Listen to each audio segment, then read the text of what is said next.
Welcome back. This is Ethics. My name is Mark Thorsby, and in this video series, we're exploring the relationship between thinking and acting, and really trying to explore how moral theory writ large can apply to our everyday lives. If you'd like to follow along, the book we're using is Ethics, Essential Readings in Moral Philosophy, edited by George Scher.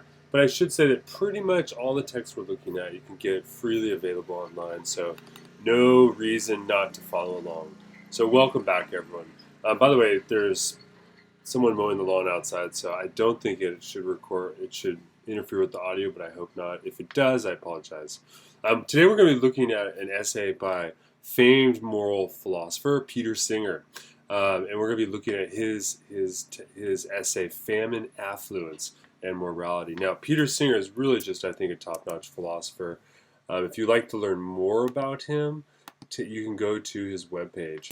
Where you can sort of see what kind of current projects he's been doing. He's a contemporary philosopher, so he's still alive, very active, and he's really an important sort of philosopher. So what I want to do, though, is I want us to start off by, before we go into his essay, I want to lay out some of the general framework about his philosophy and what his philosophical position is, as far as I understand it. Now, the first sort of thing here is I want to contextualize Peter Singer for you with, and in terms of the fact that he is a contemporary utilitarian philosopher, right? You'll recall that utilitarianism, right, operates on this greatest happiness principle that we looked at with Mill, right? So the greatest amount of happiness for the greatest amount of people is ultimately what should dictate how one should choose how they should act, or how one should choose what rules they should establish, and so on and so forth.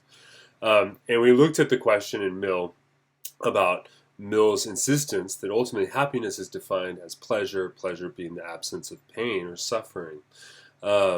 So first off, keep in mind here that as we're looking at Peter Singer's essay, he is a utilitarian philosopher. Now, it's important here, and I'll say that he's not completely agreed with John Stuart Mill on the question of pleasure, and we'll talk about that here in a moment.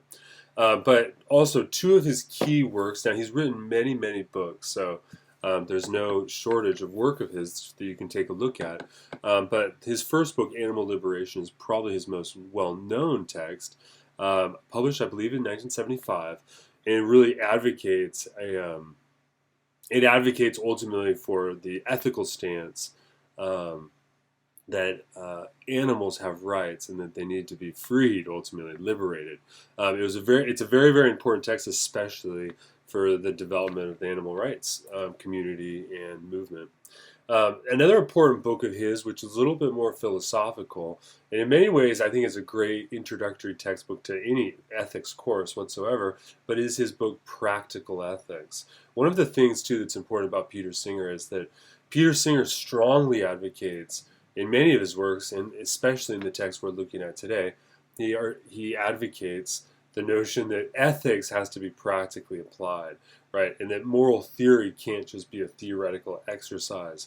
If there's going to be any weight whatsoever to our moral deliberations, they have to come out in terms of our action. So if we're concerned with ethics in the everyday, then I think then Peter Singer becomes a really important person for us to take a look at in terms of the notion of practical ethics. And so, for instance, prior to this point, and historically, practical ethics per se has not really been considered, or was not really considered, its own sort of discipline. Rather, ethics writ large includes the analysis of practical action.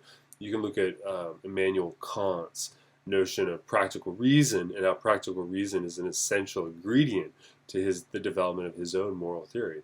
But Peter Singer, I think, really brings, and after Peter Singer's work, other philosophers bring practical ethics into the forefront in a way that I think is pretty important. Now, let's go back and talk a little bit about his philosophical stance. Now, the first sort of thing, and there's different ways here, and I'm not going to go through really the arguments that Peter Singer lays out in his own text. I'll let him speak for himself. But I think one of the ways we can understand the difference between the sort of utilitarianism that he advocates versus the sort of utilitarianism that Mill advocates, it is the difference between, if you will, hedonistic utilitarianism, pleasure defined by happiness defined by pleasure, versus a preference utilitarianism, where happiness is defined by preference. Now, first off, we're going to have to sort of raise a couple issues here. One of the problems with utilitarian theory, if you go back to Mill, is the notion that happiness is conceived in terms of pleasure and maximizing pleasure for others, and that entails the minimization of pain, right? But the question becomes, well, how exactly does one know what the pleasure for another person is, right? And it certainly is true that there's certain core things that probably related to our biology and things like this, and the fact that we're human beings. There's certain core things that always cause suffering, and of course, we can calculate those fairly easily. We know that people don't like to be physically injured, right? We know that that's painful. We know that people have an expectation of privacy when they're in their own homes, so on and so forth. So there's a certain ground rules where we can agree in terms of what a pain or pleasure might be.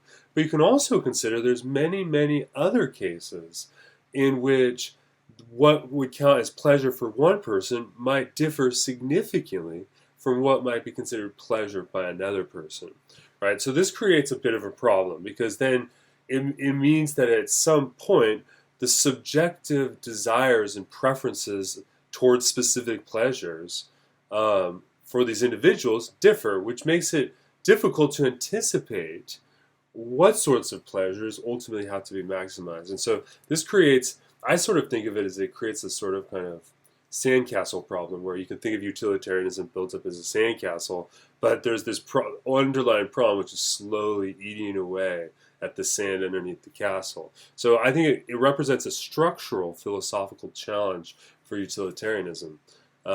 So I think what we see with Peter Singer and what we see with preference utilitarianism is the notion that, no, instead of trying to define happiness in terms of pleasure and try to analogously recognize what's pleasurable for me might be pleasurable for you, and so on and so forth, instead we can start off by recognizing that all people have different preferences, right? And maybe instead of saying that we should try to maximize happiness, we can say that we will rather maximize the most amount of preferences for the most amount of preference makers, right? That gets us out of the problem of how our disagreements about happiness and about how our disagreements over pleasure might undermine our capacity to rationally, in a practical manner, rationally maximize pleasure in terms of our action.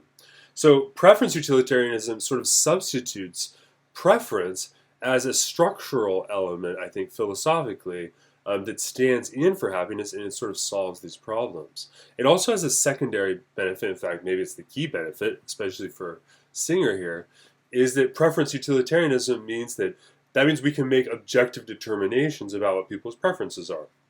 In terms of humans, they tell us, right? And in terms of animals, well, we can recognize and objectively deduce the preferences of other animals, because we can also recognize their suffering. That is, we do, for instance, I don't know what it's like for a dog to suffer, but that doesn't entail that I can't recognize that a dog is in a state of suffering. How do I do that? Well, it looks like that I recognize that a dog demonstrates, either comparatively or through some other means, it demonstrates a preference for a different sort of thing to occur to it, right? So if an animal is suffering, it has the preference not to suffer, right? We see this because, for instance, if a person hits their dog becomes afraid of their owner and will sort of stay away from them, right? And will run away if it is tried to hit again. That demonstrates a preference by the dog. So the notion there becomes, we can take utilitarianism theory to maximize preference here, and we can apply it to interspecies, if you will, or to a whole plurality of species in all life, in fact. Because we know that animals have a certain degree of preferences. But here's where it does get a little bit tricky, is because, well, insects probably have preference, right? They don't like to be stepped on. But what about, at some point it becomes very difficult to know what the preferences of another animal is. For instance, what's the preference that a bacteria shows? I don't know if that's something that, it looks like the theory kind of breaks down a little bit. And Peter Singer seems to suggest that much in his Practical Ethics book. But you see here that suffering can be a key moral problem. And I think for Peter Singer, suffering is a key moral problem. And you're going to see today in his article is that he's going to argue that we have an obligation to alleviate the suffering of other people, even when those people are far from us. And it's not simply a matter of charity for him. But we can recognize the sorts of suffering in which it's capable for humans to have, or animals, or even plants to a certain degree, because we can recognize that plants have certain preferences. We know this because, for instance, we know this that the plants move towards the sun, so they have a preference towards the sun, or they have a preference not to be in the dark, right? And we can use that as a way to model how we can maximize things. Now, remember, utilitarianism is the greatest amount of happiness for the greatest amount of people, or the greatest amount of preferences for the greatest amount of preference makers. So then the question becomes, well, how do we maximize happiness, and who counts more in the pecking order here? In my own views, I think that what Peter Singer ultimately establishes is a sort of hierarchy of potential suffering. And this has to do with the complexity of animals. So human beings, well, there's other couple sort of things. First off, we can differentiate beings which are merely sentient from beings which are self-conscious, right? I'm sorry, who are sentient versus just aware. And so human beings are self-aware, and in fact, so are animals. They too are aware that they exist in the world to some degree, though not as capable as we are. But human beings, because of our rational capacities or our mental capacities, are able to also recognize that we have a future and so on and so forth, whereas it doesn't look like animals are able to do that, at least not with the greatest degree that we are able to. And then of course, plants seem to have preferences, but they're not self-aware as such, though they seem to have some sort of awareness of the world. But whether or not plants are self-aware, doesn't seem to be the case, or it's hard to know what that would mean. So what this means, though, for Singer is that humans are capable of experiencing higher forms of suffering, whereas animals can experience suffering, but lesser forms of suffering. And plants even less so, because they're not aware that they themselves are destroyed when they die, right?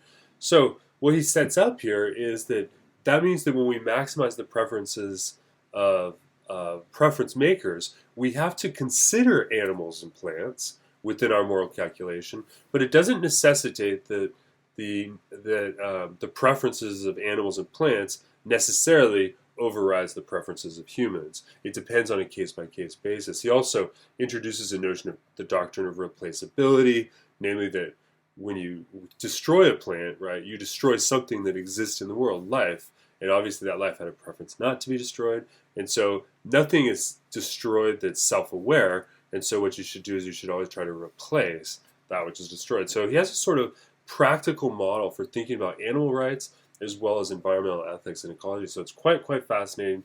It's worth taking a look at. But I wanted to give you that sort of basic framework and that a little bit, so that way as we read through his text today, you'll have a sense of sort of where his position is ultimately philosophically, especially with regards to the previous moral theory we've covered. Now, we're going to do something a little bit different. Whoa, where am I? I'm going all over the place. We're going to do something a little bit different today, and for some reason my file disappeared. Let me put it up here. Here we go. And it's namely this. Instead of me just running through the Prezi presentation, which I normally do, hold on one moment, let me just get this to full screen. Instead of running through my regular sort of presentation where I sort of have slides, which I think is helpful, and I'll return to those probably in the next video here. One of the things I like to do is occasionally record a video in which I just sort of show you what my notes look like as I read this material.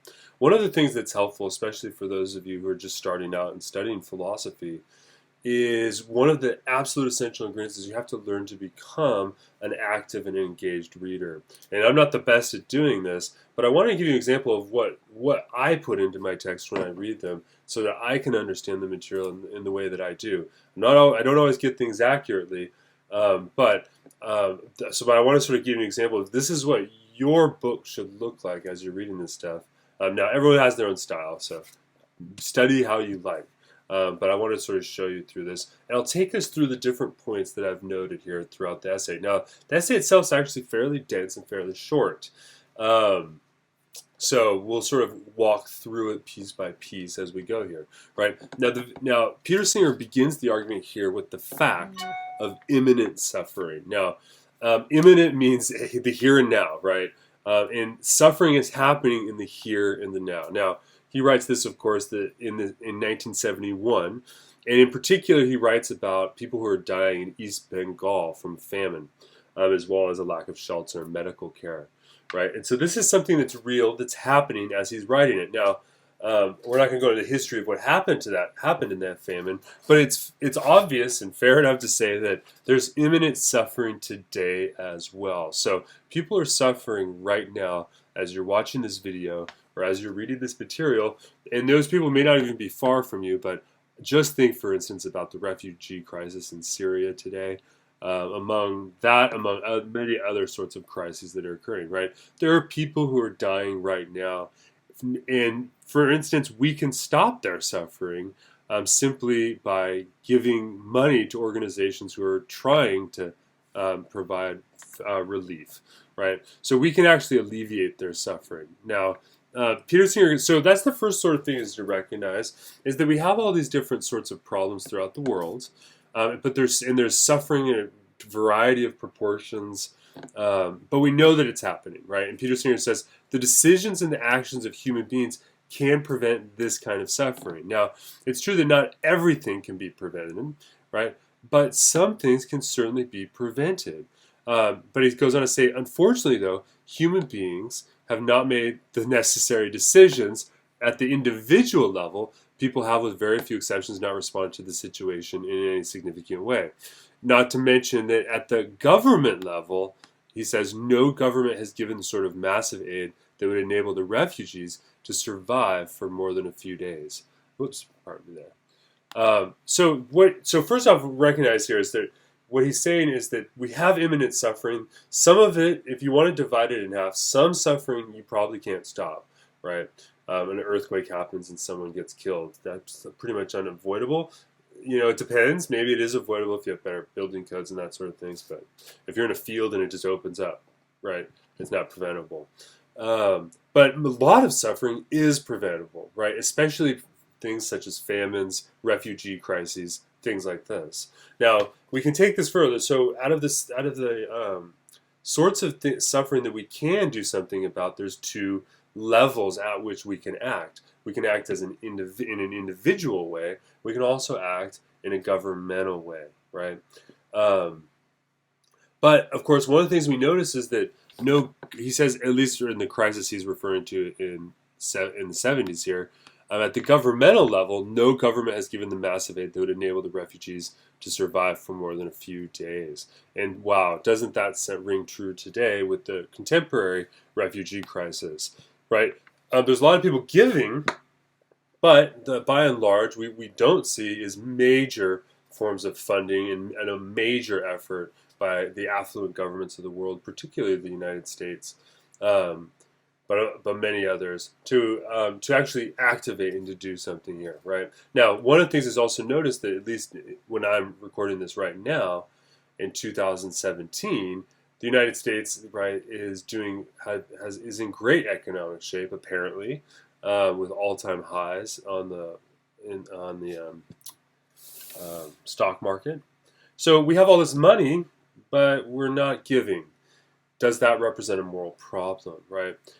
In the discussion here with the British government, he says the implication is that the British government,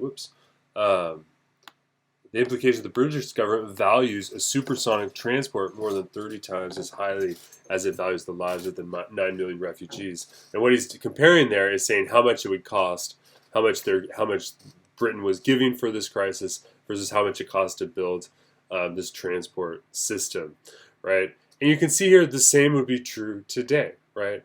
Think about what it looks like if money is what demonstrates what we value, then it's clear that we value commodities over the lives of other people, right? And it looks like this is the case, I think, both at the governmental level, right, as well as at the individual level, right? So every individual has a certain amount of income that they get. Some people don't have any income, but most people have some sort of income.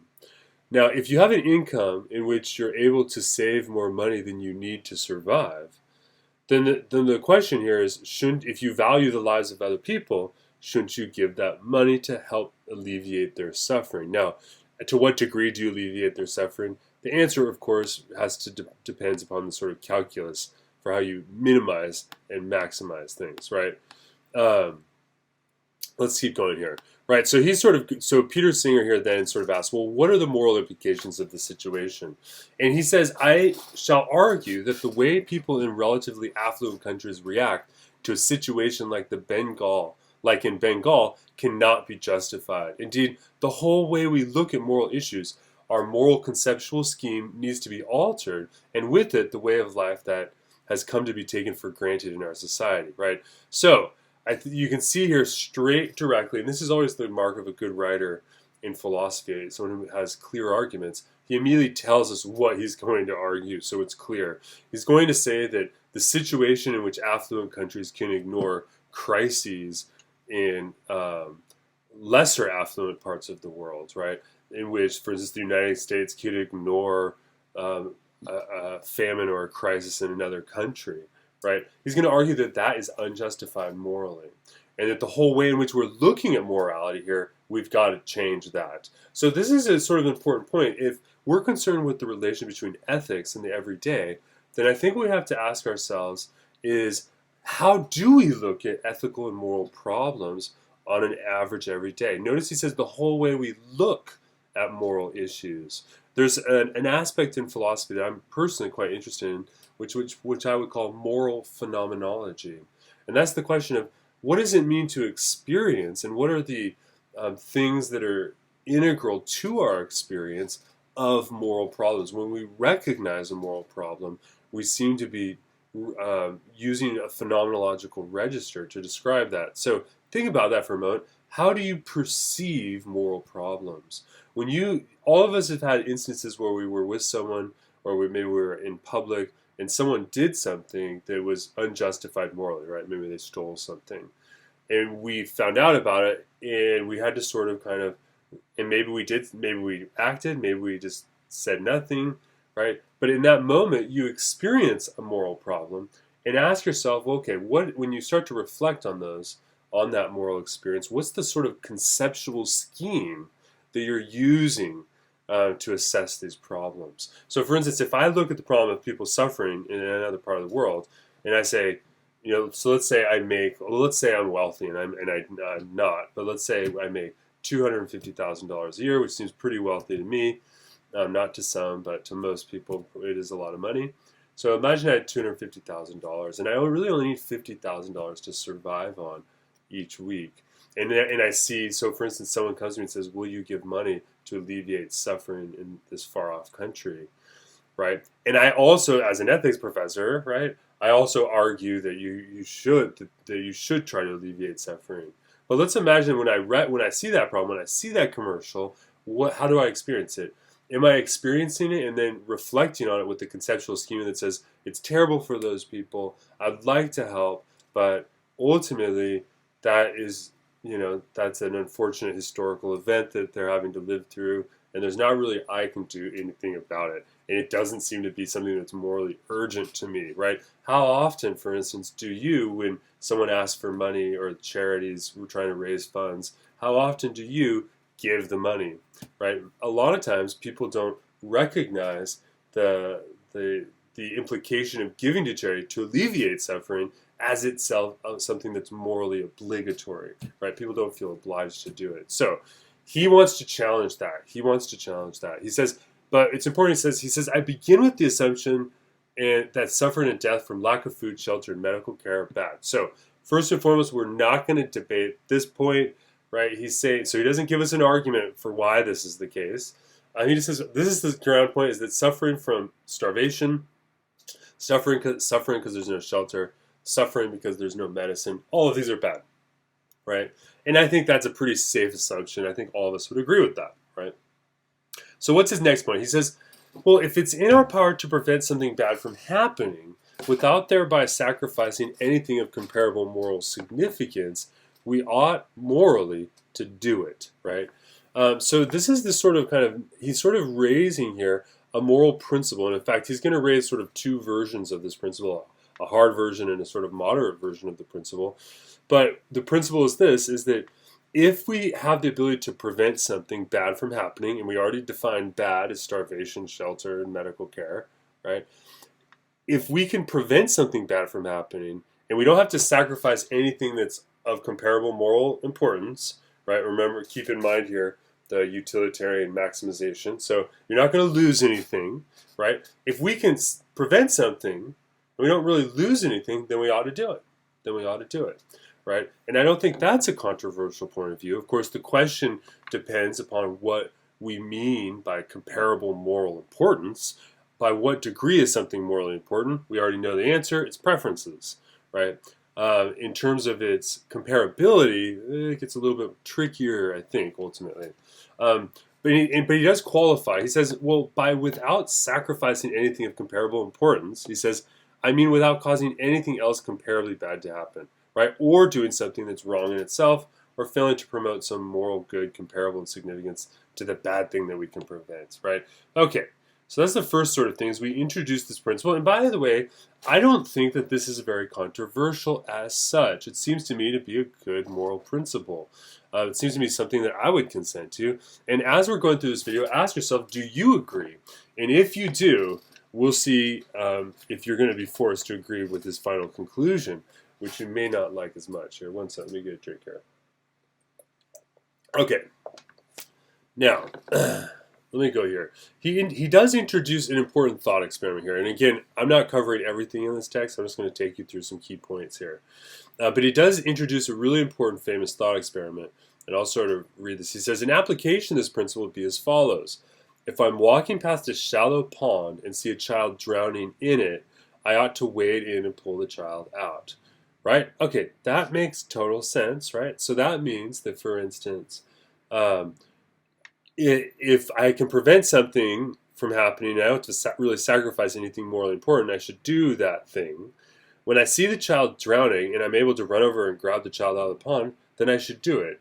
Even if my clothes get muddy, right, and all of the sorts of things, all of that would be insignificant, and that wouldn't be important, right? I mean, obviously I don't want to get my clothes dirty, but compared to a child's life, it's obvious trade, right? Since I don't really lose anything in the long run, as it were. But here's what he's ultimately going to compare analogously to, is he's going to say, okay, if you agree with that, then the next question is, well, is an affluent country like a person who sees the child drowning but doesn't want to get their nice, pretty, new, expensive shoes wet, right? Because it looks like a lot of our surplus income goes to things which are not necessary and are therefore not comparably not morally comparable to things such as suffering caused by starvation, lack of shelter, or lack of medical care, right? Now, he says, of course, this uncontroversial appearance of the principle is deceptive, right? He says, for the first take is the principle takes no account of proximity or distance, right? So that's the first point. So if you agreed with the moral principle, then that means you see that the moral principle doesn't care or doesn't make any sort of caveats about how far away you are from something occurring, right? So it doesn't, and of course, because of all our new technology, we know there's suffering all over the world. So that means that other people are suffering, other people are falling in the pond. Doesn't that also mean you have something to do? Just because the pond's far away doesn't necessitate that it's not morally significant for you to take action, because you can. Secondly, he says, quote, the moral principle makes no distinction between cases in which I'm the only person who could possibly do anything and cases which I am just one among millions in the same position. That is, there's no difference in moral responsibility between you acting as an individual and you acting in a collective of some sort, collective form of action with others, right? So that means that there's no difference here. So that means that you are responsible both as an individual, and of course we are responsible as a collective. Notice here how Singer is keeping parallel with this earlier distinction he made regarding um, governmental interaction and individual action, right? And of course, he says here, instant communication and swift transportation have changed the situation. We're living in a global village. Now, the irony is he's writing this in 71. Today, with the internet, it's even more true. I mean, if it was a global village in 71, then today we've got a global Main Street, right? We have total integration, and we are clear. It's easy. It's actually very easy for affluent people to pretty much go anywhere in the world. Um, and with money, it's very easy to give money to people who need it, if that's all they need to alleviate their suffering, right? Okay, so this is important and interesting, right? Because what it seems to say is that, okay, if you take that principle seriously in the strong sense, then that means you have a moral obligation to help these other people in other parts of the world. That means you, as an individual watching this video, have a moral obligation to help out, help people who are suffering in, for instance, Syria right now, right? You should pause this video and go do that, right? If the goal of moral theory is practical action, then one has to eventually act, right? So you can see here, he actually is, there's going to be sort of an ending here in which he's going to say, listen, you got to really take this seriously. It's not just a clever argument, right? Anyway, let's get back to it. One thing to notion is there is, I think, well, let me read you this quote I highlighted here. It says, Singer says, again, of course, I admit that there is a psychological difference between the cases. One feels less guilty about doing nothing if one can point to others similarly placed who have also done nothing, right? So there is something psychologically distinctive about the idea that when we see other people not acting, it becomes very easy for us to say, well, they're not doing it, so I'm not going to do it, and I don't feel as guilty. So there's a psychological effect, and this is related, I put here as to cross-reference, the precedent effect. Remember when we looked at the precedent effect with Bernard Williams, right? He said something similar here, right? Which is namely that even though it may not rationally be important, one of the effects of utilitarian action is that it can create precedent. So it's interesting, something here we're learning is that there has to also not only be a discussion about the moral reasons and arguments we give, but there also has to be a discussion about the moral psychology we have, and right, and that goes to this moral phenomenological point as well. Okay, so it's really easy for us when we see other people not to act, but that really doesn't matter, and that's really not sufficient ultimately to overcome the moral principle that's at stake here, right? Now, he takes on what he calls the view that numbers do make a difference, and let's sort of read through this briefly. He says, and then I'm here at the top here, just reading through. He says the view that numbers do make a moral difference. Here, I'll make it bigger. How about? There we go. Right, the view that numbers do make a difference can be made plausible if it's stated in this way. If everyone in circumstances like mine gave £5 to the Bengal Relief Fund, there'd be enough to provide food, shelter, and medical care for the refugees. There's no reason why I should give more than anyone else in the same circumstances as I. Therefore, I have no obligation to give more than £5. Now, each premise of this argument, he says, is true, and the argument looks sound. It may convince us unless we notice that it's based upon a hypothetical premise, although the conclusion is not stated hypothetically, right? The argument would be sound if the conclusion were, if everyone in circumstances like mine were to give £5, I would have no obligation to give more than £5. That's if the conclusion were stated like that. However, it'd be obvious that the argument has no bearing on a situation in which it's not the case that everyone else gives £5. So what's he saying here? He's saying sometimes people will say, well, listen, and maybe you're watching this video, you say, listen, Professor Thorsby, you say I have a moral obligation to help people in Syria as an individual. Well, wait a second. Well, how much of an obligation do I have? And maybe your argument is, well, you have to take a look at the numbers, right? Is that ultimately, if everyone gave £5 or $5, then that would be enough to alleviate the crisis. And so my moral obligation ends there, right? And what he wants to argue here is that there's a slight difference there, right? Which is namely that not everyone else will give $5. So because there is no guarantee, in fact, we know practically that not everyone's going to give money.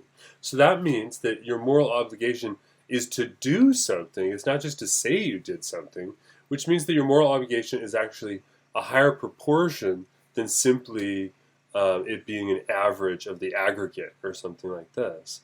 So that means that you can't just say that your moral obligation is restricted by the fact that there's lots of other people out there, right? The question is given the people who are actually acting, and given how you can actually actualize practically the moral outcome that you're looking for, that's what's morally significant here, right?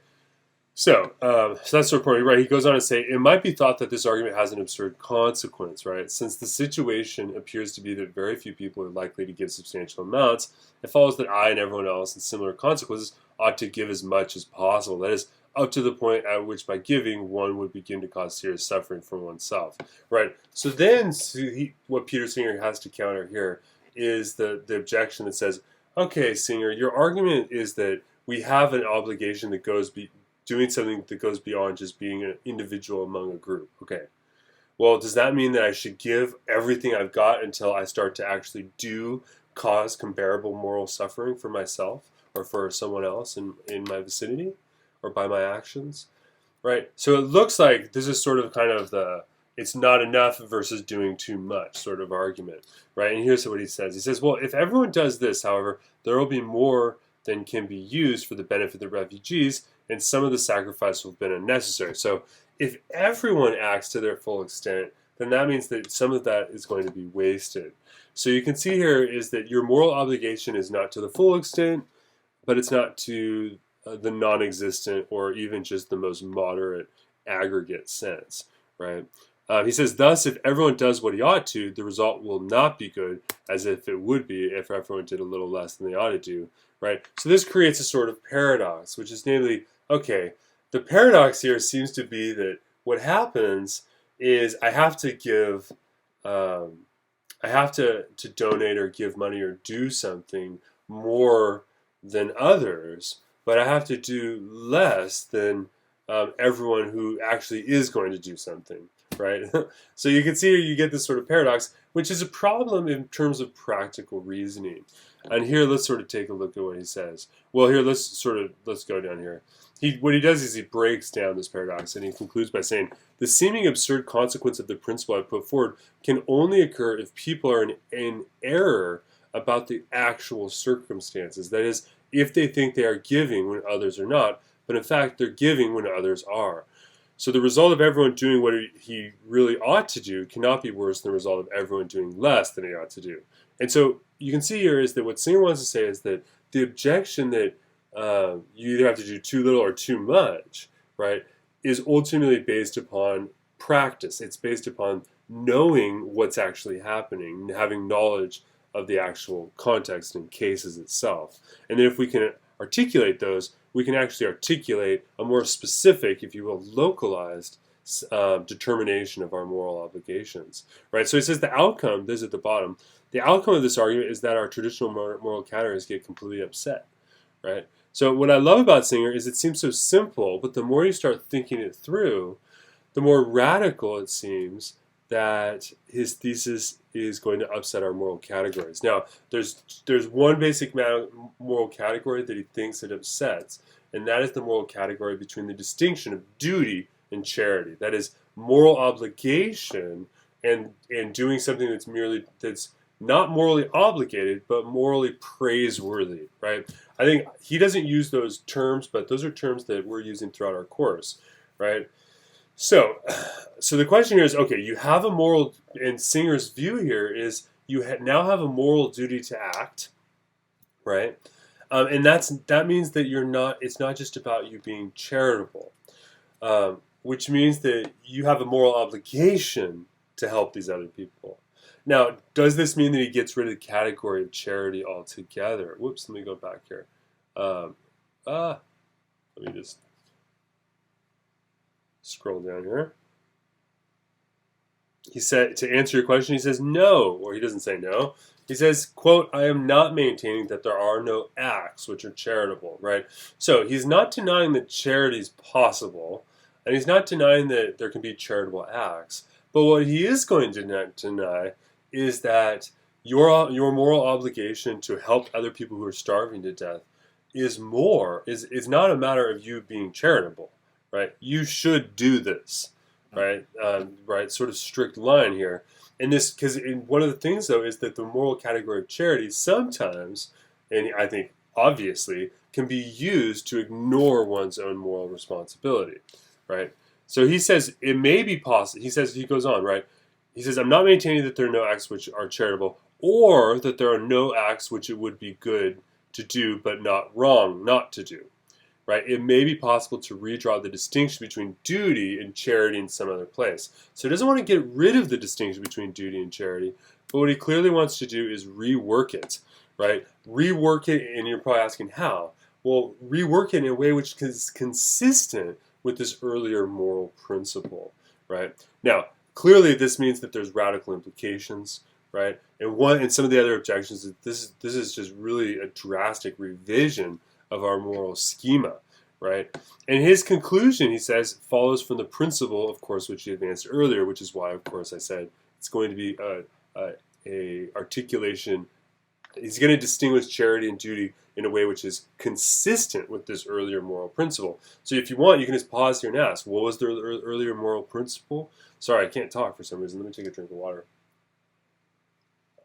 The earlier moral principle was that if I can prevent someone else's suffering by acting in a way which does not cause other people to suffer or myself to suffer in a morally comparable way, then I have an obligation to act.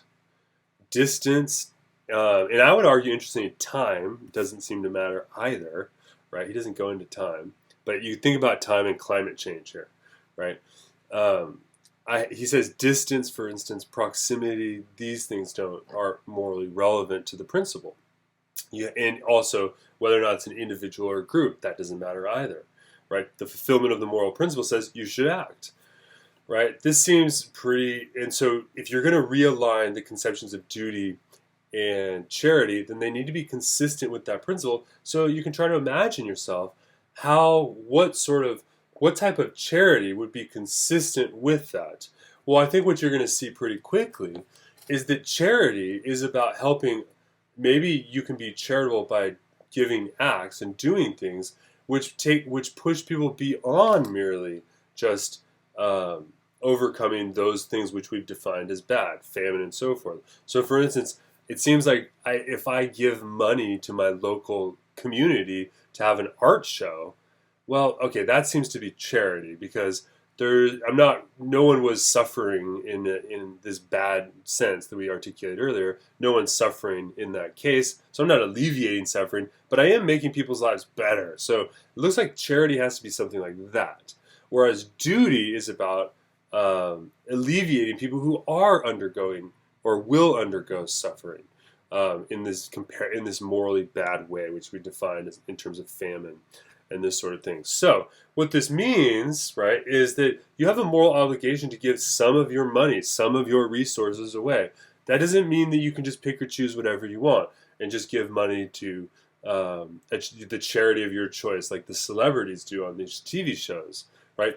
His argument is first you have to give to people who are actually suffering in ways that can be alleviated in this morally bad way. Then you can sort of talk about charity in that sense. So you see a reorganization of the principle of charity, right? Take a look at what he says. He says, it's quite inessential, however, to help people outside one's own society. Listen, let me just skip that point. That was part of another discussion that I didn't get to, so we'll sort of keep going. One of the things he says is the moral point of view requires us to look beyond the interest of our own society. So one thing here is he's also going to counter the notion that the moral obligation is not a culturally relative obligation, right? And the obligation can't be just based upon society. our society doesn't like how their society lives, so we're not going to try to help them. None of that follows from this original principle, at least not consistently. He goes on to say, the issue here is, quote, where should we draw the line between conduct that is required and conduct that is good, although not required, so as to get the best possible result? And you can see what Singer's trying to do is really work out this sense, and this sense of what charity and duty could mean, and also sort of address some of the potential objections. Another objection he gets here is related to this distinction. Well, here, let me just read it. He says, the second objection to my attack on the present distinction between duty and charity is one which has from time to time been made against utilitarianism. It follows from some forms of utilitarian that we ought morally to be working full-time to increase the balance of happiness over misery. This position I've taken here would not lead to this conclusion in all circumstances, for if there were no bad occurrences, then we could prevent without sacrificing something of morally comparable importance. Okay, so what's the problem there, right? The question is, do we have to spend our whole lives full-time doing this, right? That's the objection. Sometimes this is referred to in the literature as the objection that utilitarianism is too demanding, right? Is to be a true utilitarian means to give up on a lot of the things that actually make our lives quite good. And so this sort of raises some questions, right? But what he's going to say is that because of present conditions, quote, it does follow from my argument that we ought morally to be working full-time to relieve great suffering of the sort that occurs as a result of famine or disasters. He says, of course, mitigating circumstances can be adduced, for instance, that if we wear ourselves out through overwork, we'll be less effective than we otherwise were. So what you have to do is you have to try to balance it, but really, when it comes to the greatest sufferings, we do have a moral obligation to do them. And this, again, is the sort of radicality. In a certain sense, he's conceding the point, I think, that it's not too demanding, but it is demanding, right? It's probably so demanding that in order to alleviate the moral sufferings of others, we probably don't actually have the capacity to give charity beyond that.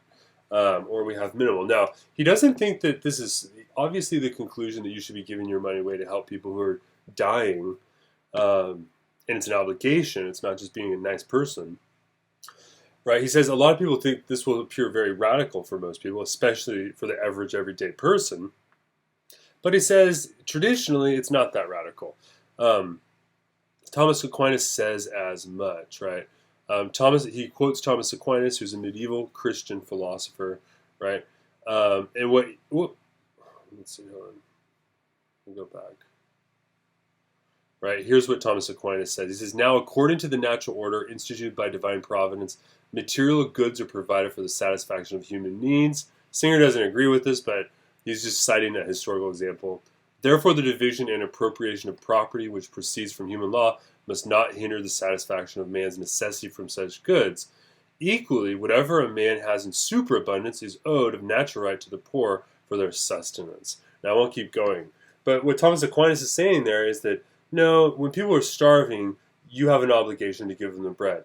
Even if you're the rich person who doesn't want to do it, right? You have a moral obligation to do so. So while the implications of Singer's argument here may appear quite radical, it's not absurd, right? He goes on to sort of say here a little bit later, he says, I do not, of course, want to dispute the contention that governments or affluent nations should be giving many times the amount of genuine, no-strings-attached aid that they are giving now. I agree, too, that giving privately is not enough, and that we ought to be campaigning actively for entirely new standards of both public and private private contributions to famine relief, right? So this doesn't mean that when it comes, so that's at the individual level. At the government level, it's also clear that there's a moral obligation to act collectively, right? And he's not saying here that he wants to dispute people who say that, right? He doesn't want to dispute and upset necessarily other people, or that giving privately is not enough, right? He recognizes those things in terms of it being a practical matter. But he goes on. He says, I would sympathize with someone who had thought that campaigning was more important than giving oneself, although I doubt whether preaching what one does, not practice, would be very effective. He says, unfortunately for many people, the idea that it's the government's responsibility is a reason for not giving, right? And this seems pretty appropriate. When I see here, for instance, that there is a flood in the United States and that people have been displaced and people are suffering, and I hear that the government is doing something about it, most of us basically check out of the moral problem at that point, right? Because, okay, the government's doing something, I'm off the hook. And so there's a psychological problem here in terms of the way in which we recognize collective action as being enough when it's actually not enough, right? So we need governments to act, but we also need individuals to act, right? He says the point, like the previous one, is an argument against relieving suffering that's happening now because of a belief about what might happen in the future. It's unlike the previous point in that, oh, I'm sorry, this is about a different objection here at the bottom. Sorry about that. Let me keep going. I guess this is one of the problems here. What I want to do here is I want to sort of get here to the end of the video because I think we've looked at it. He does articulate a more moderate version of the principle, which I guess we should point out since we talked about it earlier. And that is, he says, the moderate version is this, is that we should prevent bad occurrences unless to do so we have to sacrifice something morally significant. So here the principle is not quite as strong, right, but it's still workable, right? And so he articulates two versions of this same moral principle, right? Now, finally, he ends his discussion here by discussing the role of philosophers and the notion that philosophy doesn't seem to have a practical public purpose. And here he wants to directly address that. And he wants to argue that, listen, he's laid out this argument, which you're probably going to agree with one or two of these moral principles. If you do, this entails that you're obliged to actually do something. And that, for most of us, means giving money. So the question is, you need to actually do it, right? And that philosophy here, of course, it depends upon an assessment of facts. Pardon me. Of course, the moral argument in developing the way in which we assess these depends upon our understanding facts. But the point here is that philosophy does have a role to play, right? He says here at the end, right, if philosophy is to deal with matters that are relevant to both teachers and students, this is an issue that philosophers should discuss. So he not only thinks that philosophers should act, but philosophers have an obligation to teach, and to teach about this. Here's this final quote, and then I will be done. He says, the philosopher will not find it any easier than anyone else to alter his attitudes and way of life to the extent that, if I'm right, is involved in doing everything that we ought to be doing. Notice here, he's saying that it's just as hard morally for the philosopher as it is for all of us. So just understanding the argument as in terms of philosophy, right, doesn't make it easier per se, right? He goes on to say the philosopher who does so, right, will have to sacrifice some of the benefits of the consumer society, but he can find compensation and satisfaction of a way of life in which theory and practice, if not yet in harmony, are at least coming together. And I think on the one hand, he's advocating that the philosophers he's talking about take practical ethics seriously, that they actually try to engage in a development and in a change of practice that's consistent with these moral principles that we say we uphold, right? And so let's go back to the famine, affluence, and pond example. You're walking on the street and you see someone fall into the pond. You should help them. You should help them even if you have to give up special expensive money. Even if, for instance, you have to drop your phone, your expensive smartphone, into the pond and it's destroyed, right? Notice here, what's the difference between, right? Most of us would say, oh, of course, I'd be willing to let my phone get destroyed to save a life. Well, here's the question. Why don't you give up buying that phone in the first place and then give your money to alleviate suffering? How is that different morally? It's not different if distance doesn't make a difference. So you can see here, Peter Singer leaves us with really, I think, is a significant moral challenge when it comes to famine, affluence, and morality. Is the affluent have a moral obligation to stop famine and to act to alleviate suffering wherever it exists.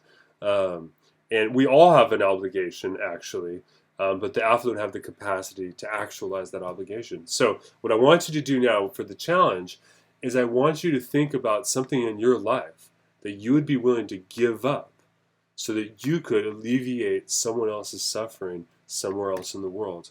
Hopefully you'll do that. If you do, go to the YouTube channel in the comments and post the link of the charity that you're going to be giving to help actually put in practice the ethical philosophy we're talking about. Okay, thank you guys everyone for watching the video series. I look forward to seeing you guys online.